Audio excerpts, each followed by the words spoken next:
స్లేవుల్ గా తయారు చేసిండ్రు. తెలంగాణ ఫైల్స్ లో హిందూ తెలంగాణ ఆడబిడ్డలను నగ్నంగా బతుకమ్మ ఆడిచ్చిండ్రు. ఇలా ముస్లింలు ఎప్పుడు దాడి చేసినా నష్టపోయేది, బాధపడేది హిందూ మహిళలు మాత్రమే. ఇలా హిందూ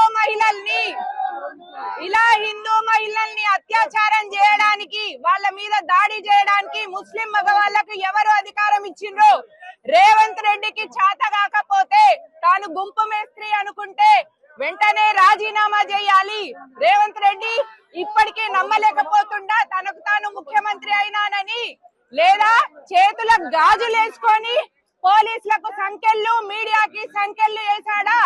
ఈ విషయం ఎందుకు మీడియాలో రావట్లేదు? కాబట్టి మనం ఇది సోషల్ మీడియాలో పాపులర్ చేసి ప్రతి హిందూ తన ఇంటి ఆడబిడ్డ కోసం వచ్చి నిలబడాలి అని నేను ఈ విధంగా అందరి కోసం కోరుకుంటున్నాను.